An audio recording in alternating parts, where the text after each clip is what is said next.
Ja som sa rozhodol ísť Max G3 na Biely kríž. Vy, čo to poznáte, tak viete, že to je dosť solidné stúpanie, možno aj 20%. A Max G3 to úplne v pohode dala. Ako? To sa dozviete v tomto videu. Vítajte na mojom kanáli Fanatik a myslím si, že táto recenzia bude naozaj stať za to.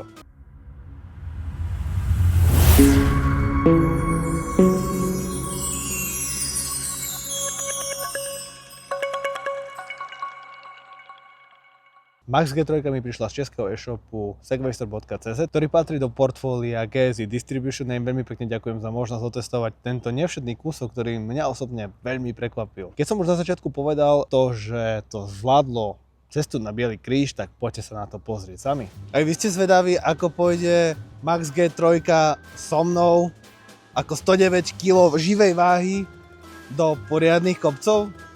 Som na ceste na Biely kríž a čaká ma tu od slivu dosť veľa solidných kopcov na jednomotorák s výkonom v špičke 2000 W. A myslím si, že tú špičku teraz budem aj cítiť. Kolobežka, už teraz idem, to môžete vidieť, že idem pekne do kopcov už. A ja vôbec ju nepočujem. Jediné, čo počuť je môjho Libona, na ktorom sedí moja priateľka. Ale inak ja vôbec nepočujem kolobežku. Má úplne tichý chod. To je aké husté, že?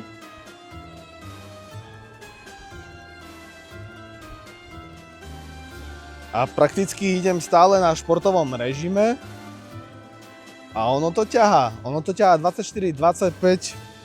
Veď vidíte tie údaje aj sami. Koniec koncov mám tu GPS modul.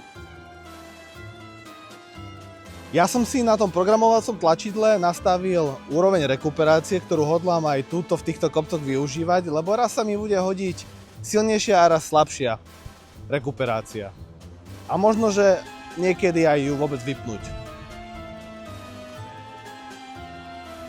Toto je taká prvá skúška teraz.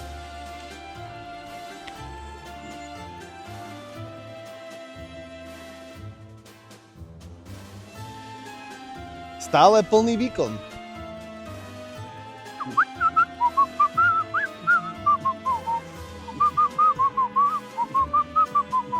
A pridáme ešte v kopci. A ono to ešte ide so mnou. Super. Tak to je reálna šanca, že ja možno aj na ten Biely kríž vyjdem. Aj tie dva super ťahlé, silné, strmé kopce. Ale neviem potom, kto sa vráti naspäť na Červený most. Idem si stále 25. Toto už je celkom náročný kopec. Aj v kopci sa to rozbehne so 110 kilami, čože? To je jaké husté. Ale aj tak, najväčšou skúškou budú dva tiahle kopce, ktoré idú na Biely kríž. A práve ten prvý prichádza o chvíľočku.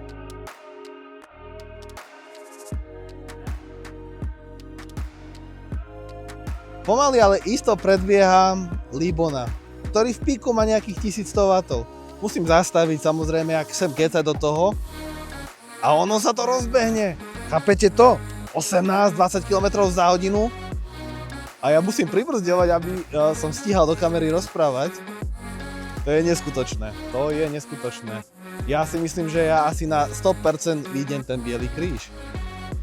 Teraz idem pomalšie, už len kvôli tomu, aby kamera stíhala, ale viete čo, ja sa rozbehnem. Čau, Libon.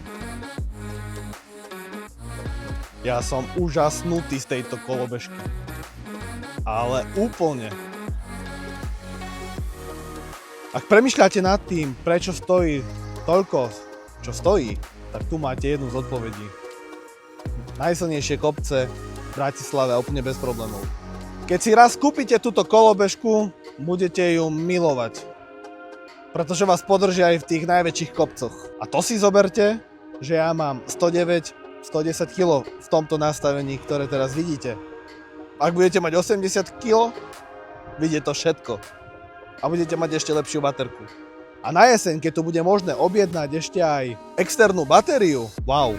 Ja si dám teraz rekuperáciu a dám si tú silnejšiu a to ma úplne brzdí. Teraz je vypnutá. Krásne sa rozbieham. Ono mi to nadáva, že mám prekročený rýchlostný limit. A rekuperácia ma absolútne zbrzduje.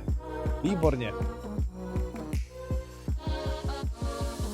A pred nami je najprudšie stúpanie na Bielý kríž, posledný kopec.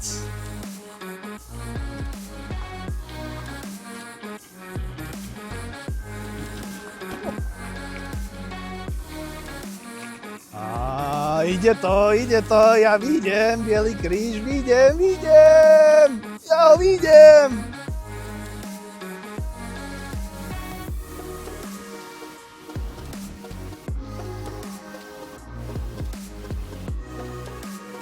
A ešte si aj zastanem a rozbehnem sa.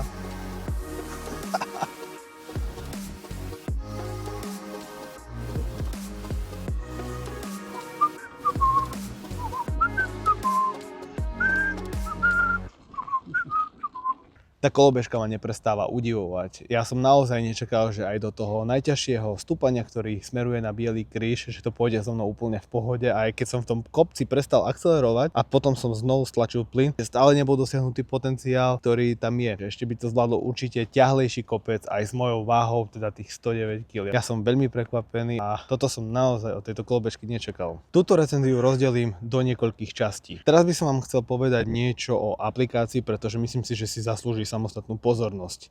Máme tu niekoľko vecí, ktoré sa naozaj oplatí pozrieť, sledovať a využívať v rámci Segway Ninebot aplikácie. Tou prvou je určite Airlock a Pattern Lock. To znamená, že viete si tam navojiť digitálny zámok a takisto aj ten vzdušný zámok. Digitálny zámok znamená, že si tam dáte ako keby PIN kód a vzdušný zámok znamená, že keď sa priblížite ku kolobežke s mobilom, zhruba na nejaké 2 metre, tak automaticky sa odblokuje a nebudete musieť používať ten číselný zámok. Ak to kolobežku chcete niekomu požičať, nech sa prevezie, tak mu dáte svoj PIN. Je to dobre vymyslené, dokonca sa tu dá nastaviť aj citlivosť, na akú vzdialenosť vám tú kolobežku má aj odomknúť. Myslím si, že v praxi by sa to mohlo veľmi dobre osvedčiť. Ďalšou vecou, čo je tu veľmi dobre urobená, vymyslená, je jednoznačne aj funkcia Fan My, to znamená, že máme tu nejakú lokalizáciu, ktorá funguje presne rovnakým spôsobom, ako fungujú AirTagy, teda lokalizačné zariadenie, ktoré vám pomocou Bluetoothu lokalizuje, kde sa tá kolobežka nachádza. Táto funkcia je žiaľ iba pre Apple užívateľov. Mne to nevadí, ja som Apple užívateľ, ale určite to bude skupina ľudí, ktorá na to bude hromžiť. Neskutočne si užívam to programovacie tlačidlo. Ja som tam najskôr mal nastavenú funkciu Boost,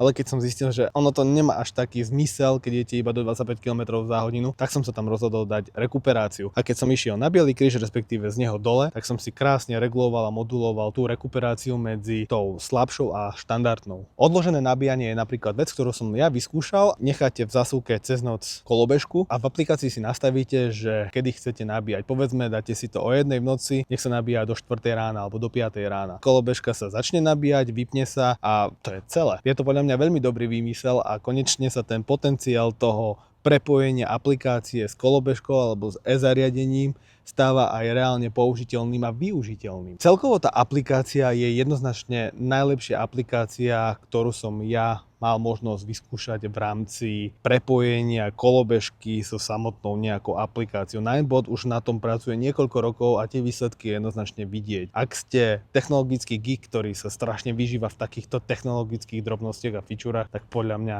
nie je o čom a toto vás rozhodne zaujme. A čo GPS? No už v tomto som trochu v rozpakoch a pozrite sa prečo. Rozhodol som sa teda otestovať zrkadlenie navigácie na displeji. Inak perfektne je všetko vidieť aj za priameho slnka. Nastavil som si Euroveu a Štefaníkov pamätník, no a navigácia, aj keď mi tvrdí, že mi núka cestu pre bicykle, tak ma posiela na cestu. Idem si vychádzkových 25 km za hodinu, pozerám sporadicky na displeji, či sa niečo hýbe, mení a je to zamrznuté. Zastavil som, aby som zistil, kde je problém, ale nejak na nič som neprišiel. Navigácii trvalo nejakú chvíľku prísť na to, kde som a potom sa to pekne rozbehlo síce na displeji, ale k ničomu pozitívnemu to aj tak neviedlo. Jednoducho toto potrebuje vylepšiť. Tak som sa aspoň prevezol, dlho som nebol v tej eurodiere, až som došiel k pamätníku, no a konečne už je aj teplo. A na záver, veľmi použiteľná vlastnosť pri aplikácii je to, že ak mám kolobežku zapnutú a zrazu zistím, že ju potrebujem rýchlo sklopiť a previesť niekam a v tom humbuku ju zabudnem vypnúť, tak nemusím sa báť, pretože v aplikácii si viete zaškrtnúť možnosť, že sa kolobežka vypne, keď ju sklopíte. To znamená, že ja ju začnem sklápať a ako náhle ju zacvaknem do háku na nášľape, tak sa vypne. A čo jazdné vlastnosti? V unboxingovom videu som vám trošku zhrnul a priblížil to, ako sa mi jazdilo počas prvej jazdy. Jazdí sa na tom veľmi dobre. Tá kolobežka ide pod svoj potenciál a pod svoje možnosti. Nakoľko v Európskej únii máme dovolených maximálne 25 km za hodinu, tak je zbytočne sa rozplývať nad tým, že ako by sa jazdilo. Tú rýchlosť na športovom režime viem veľmi pekne dosiahnuť behom asi 3-4 sekúnd. S tým, že tá prvá 1,5 sekunda je pomalšia, pozvolnejšia, čo sa hodí napríklad pre začiatočníkov, alebo ak chcete náhodou klopiť nejakú zákrutu, kde nemôžete zrýchliť, vtedy vás tá kolobežka podrží a bude sa vám na tom fakt, že veľmi príjemne jazdiť. Je to kolobežka, ktorá miluje asfalt, ale nevadí jej aj terén, aký mám napríklad okolo seba. To znamená tráva, hrbole a nejaké tie nerovnosti. Máme tu hydraulické pruženie aj vpredu aj vzadu, s tým, že vzadu sa to dá trošičku ešte nastaviť. S mojimi 110 kilami, keď som takto oblečený, tak toto mi naozaj v pohode a ja sa tam cítim celkom komfortne. Kolobežka je vysoká, hodí sa aj pre vysoké postavy. Je to veľmi dobre premyslené, či už pre nižšie alebo pre vyššie postavy. A čo tá funkcia Boost? Tá funkcia Boost v Európskej únii je nebezpečná, pretože vy sa musíte rozbehnúť a vtedy stlačiť plyn a keď to urobíte v boostovom režime, tak tá kolobežka vás proste kopne. Takže idete prvé 2 sekundy na zadnom a keď to nečakáte, tak vás to naozaj môže aj vykotiť a môžete si ublížiť, takže naozaj na to si dávajte veľký pozor. Má to obrovský zmysel, keď viete mať zapnutý zero štart. Vtedy to nie je až také nebezpečné, pretože idete z miesta a máte obe nohy na našľape, takže je to omnoho bezpečnejšie a vtedy si viem predstaviť, že to môže byť naozaj zábava. Ale bacha na to, pretože s takouto featureou vám aj začne rapidne klesať baterka. K jazdným vlastnostiam patrí jednoznačne brzdenie a rekuperácia. Na tú rekuperáciu som sa veľmi tešil a keď som išiel z Bieleho kríža a vedel som si cez to programovacie tlačidlo veľmi pekne modulovať tú rekuperáciu smerom z kopca dole, tak toto sa mi ľúbilo. Ale inak tá kolobežka nechce, aby ste veľmi prudko brzdili a poviem vám úprimne, že nebrzdí to dobre, ak potrebujete brzdiť, ak potrebujete zabrzdiť na veľmi krátku vzdialenosť a prudko. O tom som sa už niekoľkokrát presvedčil a ja nechápem, prečo na 11-palcovej kolobežke sú len 120 mm brzdové kotúče. Tu sa asi výrobca fakt spoliehal na to, že tam bude fungovať ten e-brake, respektíve rekuperácia. A čo dojazd? No, to je kapitola sama o sebe, pretože keď som išiel po rovine, robil som ten test jazdných vlastností a to, ako sa mi pozdáva tá kolobežka, tak som urobil zhruba nejakých asi 20 km s tým, že mi tam ostala polovička batérie. Párkrát som si skúsil tlačidlo Boost. Z tých písaných 65 km na športovom režime by mohlo byť niekde na úrovni 40 km s mojou váhou tých 109-110 kg, ako som aj oblečený. Myslím si, že je to adekvátne, je to v pohode. Možno, že je to aj ľahko nadpriemer, pretože tam naozaj nie je veľká baterka, tam máte iba 600 Wh baterku. No a druhý dojazdový test, to už bolo niečo zaujímavejšie. Začali sme pod Červeným mostom. Spolu s priateľkou, ktorá išla na mojom PVI Libone, sme išli na Biely kríž. Ja som neveril, že s touto kolobežkou výjdem tie najstrmšie kopce, ale vyšiel som. A keď som bol hore, mal som zhruba nejakých 36%. No a potom, keď sme sa vrátili dole, niečo som porekuperoval, tak som došiel k autu. No a celkový dojazd bol 28,5 až 29 km. Ostalo mi tých 19%. Ešte by som asi v tom športovom režime prešiel po rovine minimálne 10 km. Myslím si, že je to celkom v pohode. Neviem si predstaviť, čo by to bolo, ak by som mal odblokovanú rýchlosť. Ten dojazd by určite nebol 30 km. V takomto ťažkom a náročnom teréne, mohlo by to byť niečo horšie. Prejdime teraz k mojej veľmi obľúbenej sekcii, to dobré a to zlé na tejto kolobežke. Veľmi sa mi páči to, ako je to dizajnovo spracované. Všimnite si, že táto predná vidlica je absolútne atypická, je až úplne vpredu. Ja si myslím, že je to kvôli tomu, aby lepšie absorbovala nárazy. Vidlica je hydraulická a je pekne okapotovaná. Niekomu sa to možno že páči, možno že sa niekomu to páči menej. Ja som z tých, ktorých sa to veľmi nepáčilo v minulosti, ale začínam tomu prichádzať na chuť. Všimnite si, aká je tá konštrukcia masívna. Určite tomu pomáha aj tá kapotáž. A napríklad takéto detaily ako madlo vpredu, vzadu to vieme chytiť medzi nášľapom a zadným blatníkom, ak to chceme prenášať. A až ideme hore k týmto riadidlám, ktoré sú zahnuté k jazdcovi. Tuto máme celkom efektne skryté stretávacie svetlo, nastaviteľné veľké hlavné svetlo. Máte tu možnosť nastaviť si sklon, aj keď sa to nezdá, je to možno že centimetr hore dole, ale keď som sa na to zasvietil večer, tak ten rozdiel bol obrovský. Fakt to vie svietiť na 10 metrov a aj na 50 metrov.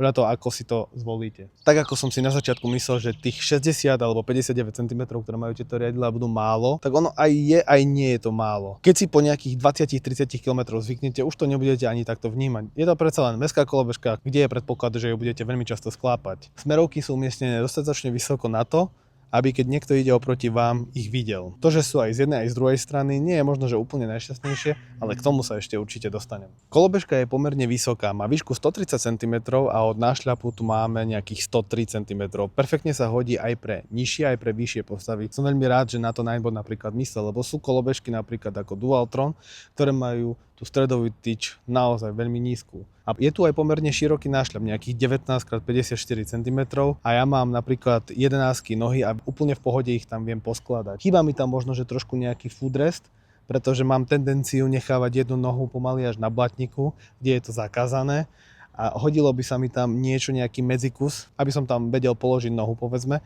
ale tá kolobežka ide iba 25 km za hodinu, takže ani to v podstate možno nie je treba, ale proste chýba mi to tam. Jednoznačne obrovské pozitívum je to, že kolobežka je po tej technickej stránke odladená či pre začiatočníkov alebo pre pokročilých. To znamená, že tá počiatočná akcelerácia aj v režime šport je stále príjemná, pozvoľná a ten výkon začne nastupovať v 2. 3. sekunde. Vtedy to už je zážitok aj pre tých, ktorí sú skúsenejší. Jednoznačným benefitom je to, ako sa tá kolobežka dokáže správať v kopcoch. Ja som bol absolútne skeptický voči tomu, či to so mnou vyjde na Biely kríž alebo nie. A vyšlo to úplne bez problémov a ešte by som povedal, že som tam mal rezervu a dosť značnú. Keď som si dovolil v tom najprúčom kopci v podstate spomaliť, čiže vypnúť akceleráciu a znovu ju spustiť a dokázal som pekne zrýchľovať, tak z toho som bol naozaj unesený a mal som z toho úsmev na tvári. Táto kolobežka vás určite nesklame. Či už pôjdete do prudkého kopca, alebo pôjdete po rovine, alebo pôjdete po asfalte, alebo pôjdete po nejakom nespevnenom teréne. Keď som už vyšiel na ten Biely kríž, tak motor, keď som ho kontroloval, či nie je moc horúci, mohol mať tak 45 stupňov, čo mi nepríde, že by sa to nejako veľmi prehrievalo. Je tam totiž to veľmi dobre nadimenzovaný kábel od motora, ktorý vedie potom do riadiacej jednotky. Tých plusov je strašne veľa, napríklad aj ten farebný displej, na ňom sa zobrazujú všetky údaje perfektne. Máme tam svetelný snímač, ktorý vám zabezpečí, že na ten displej budete vždy vidieť dobre a budete vidieť všetky údaje, ktoré potrebujete vidieť. Až na to zrkadlenie GPS. To zatiaľ nefunguje, ale myslím si, že by sa to dalo vyladiť v nejakej softwarovej aktualizácii. Spínač, alebo celkovo ako ten kokpit vyzerá, to je pravdepodobne to najlepšie, čo som na kolobežkách videl. Ninebot je úplne niekde inde. Riadidlá v sebe obsahujú ešte jeden taký malý bonus. 2 miesta, kde sú gumy, ktoré viete dať dole a na ne pripevniť nejaké príslušenstvo, napríklad držiak na telefón alebo externé svetlo a tak podobne. Keď som hovoril o tých smerovkách, že je dobré, že je to vizuálne vidieť na displeji, tak som rád, že aj počujem, že tú smerovku mám zapnutú, pretože viem, že niečo mi tu hučí, tak kontrolujem v sekunde displej a vypnem tú smerovku. Dá sa to dokonca aj v aplikácii nastaviť. Čiže ak máte cykloprilbu, tak úplne v pohode počujete. Ak by som mal celotvarovú prilbu, už by som to asi počul menej, ale ten zvuk je pri použití cykloprilby úplne dostačujúci. Ninebot má 2 nabíjacie porty. Jeden je umiestnený tu a ten kábel tam úplne v pohode dáte hoci, ktorý nájdete v Elektre, pretože invertor je vo vnútri a potom ešte tuto na krku sa nachádza druhý nabíjací port a spolu, ak použijete 2 nabíjačky, tu samozrejme druhú si potrebujete dodatočne dokúpiť na stránke segwaystore.cz, ale viete nabiť túto kolobežku za 2,5 hodiny. No a na tomto mieste v jeseni budete vedieť kúpiť aj externú batériu, ktorá vám predĺží dojazd približne o 40%.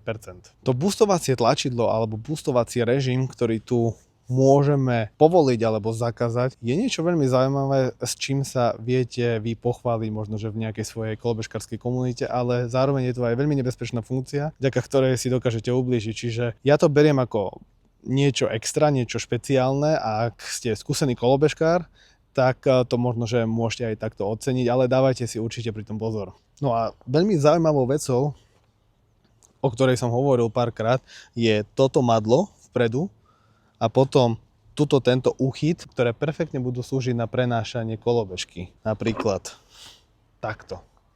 Svetla sú tiež niečo, na čom si dal Ninebot záležať, pretože tu máme stretávacie svetlo v podobe tohto LED baru,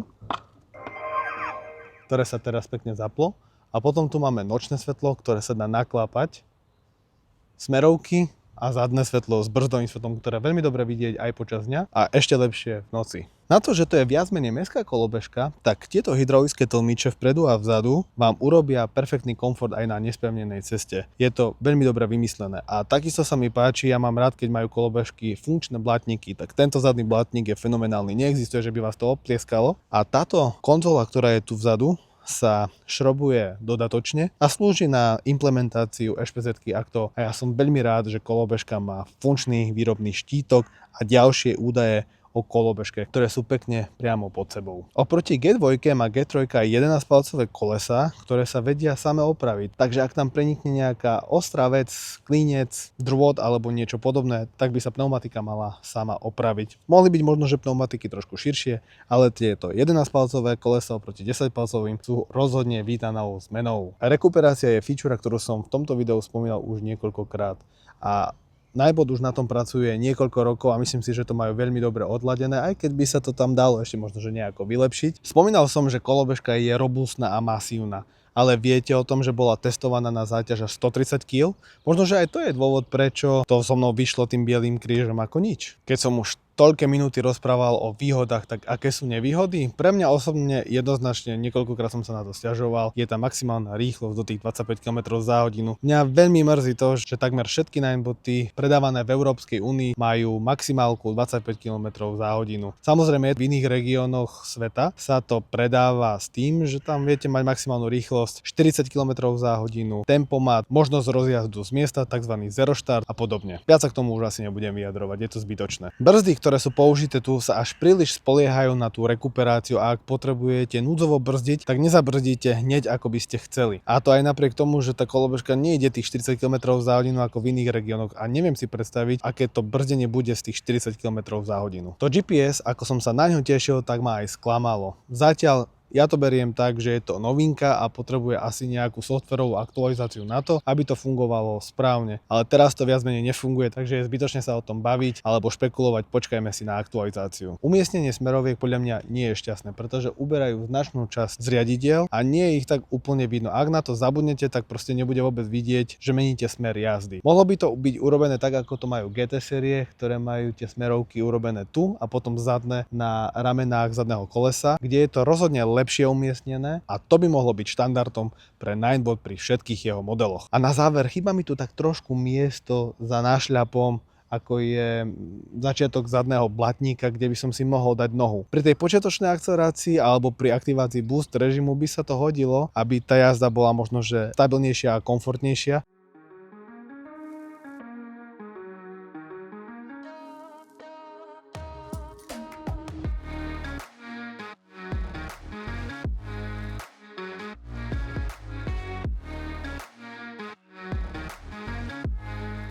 Pre koho je kolobežka Ninebot Max G3 určená? Pre každého, kto na ňu má. Pretože úprimne vám poviem, nie je to lacná kolobežka, samozrejme. Ale ak milujete technológie, tak to bude určite pre vás. Chcete sa dostať z bodu A do bodu B čo najkomfortnejším možným spôsobom a vo vašom meste sa nachádza množstvo kopcov, ktoré vaša súčasná kolobežka alebo zdieľaná kolobežka nedokáže prejsť. Toto bude tá práva kolobežka. Rozhodne ju využijú aj tí, ktorí kolobežku potrebujú často sklápať. Je to veľmi jednoduché ju sklopiť. Máme tu madlo vpredu a uchyt vzadu, vďaka ktorým je to prenášanie komfortnejšie. Máme 60 cm riadidla, teda 59, čiže nebudete mať s tým problém ani v aute, ani vo vlaku. Teda keď si to tak zhrniem, je to výborný prostriedok, keď sa potrebujete dostať z malého mesta do väčšieho mesta, tam sa pohybovať, sklopiť si kolobežku a dať ju do vlaku alebo do auta a ísť domov. A bez ohľadu na to, aký kopec potrebujete zvládnuť. Pretože tá kolobežka zvládne takmer všetko. Nuž, a to bolo všetko, čo som chcel povedať k recenzii na Ninebot Max G3. Verím, že vás video bavilo a myslím si, že by sa tam mohla rozpútať pomerne živá diskusia z hľadiska toho, že čo si o tejto kolobežke vlastne myslíte, pretože je to pomerne luxusná kolobežka, čo sa týka ceny a maximálna rýchlosť 25 km za hodinu v dnešnej dobe už asi nebude každému vyhovovať, ale možno, že sa nájdú ľudia, ktorým práve toto bude vyhovovať aj z hľadiska toho, že tá kolobežka má unikátny dizajn a jednoznačne si túto kolobežku so žiadnym iným ďalším výrobcom nepomýlite. Ak bolo pre vás video prínosné, budem rád, ak mu dáte like a moju tvorbu podporíte odberom tohto môjho YouTubeového kanála. A sledovať môžete aj veľkú slovenskú českú Facebookovú skupinu o elektrických kolobežkách, bicykloch a ďalších PVčkách, ktoré tam každý deň riešime. Vidíme sa spolu pri ďalšej recenzii, pri ďalšom videu, nech už to bude čokoľvek. Majte sa krásne, čaute.